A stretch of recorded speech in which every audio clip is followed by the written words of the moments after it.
IPhone 15 pro max কিংবা Galaxy S24 ultra এই ফোনগুলো চার্জ ছাড়া সর্বোচ্চ কতদিন চলে?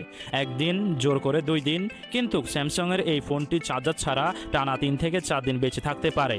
আচ্ছা, কমেন্ট বক্সে একটু সততার সাথে জানান তো আপনার বর্তমান ফোনটি একবার ফুল চার্জ দিলে কত ঘন্টা ব্যাকআপ দেয়। আমরা কথা বলছি স্যামসাং গ্যালাক্সি M51 নিয়ে, যার ভিতরে রয়েছে 7000 মিলি অ্যাম্পিয়ারের এক দানবীয় ব্যাটারি। তবে এত বড় ব্যাটারি থাকার পরেও ফোনটি কিন্তু ইটের মতো ভারী বা মোটা নয়।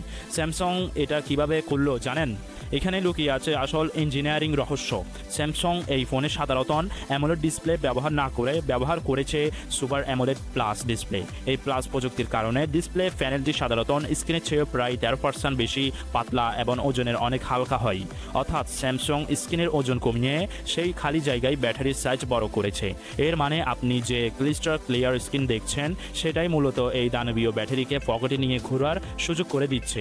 শুধু তাই নয়, এই ফোনটি দিয়ে আপনি টাইপ সি কেবল ব্যবহার করে অন্য যে কোনো মরা ফোনকে পাওয়ার ব্যাংকের মতো চার্জও করতে পারবেন। তবে একটা নেগেটিভ দিক আছে।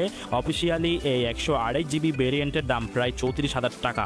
এবার আপনাদের কাছে আমার প্রশ্ন, 2026 সালে দাঁড়িয়ে মাত্র 128 জিবি স্টোরেজের জন্য 34,000 টাকা খরচ করা কি আসলেই বুদ্ধিমানের কাজ হবে, নাকি এটা টাকার অপচয়? আপনার ব্যক্তিগত মতামত হ্যাঁ অথবা না লিখে এখনই কমেন্টে জানান। আর ডিসপ্লে ছোট করে ব্যাটারির বড় করার এই অবিশ্বাস্য টেকনিক্যাল তথ্যটি যদি আজ প্রথম জেনে থাকেন তবে ভিডিওতে একটি লাইক দিতে ভুলবেন না। দেখা হচ্ছে পরের ভিডিওতে। আল্লাহ হাফেজ।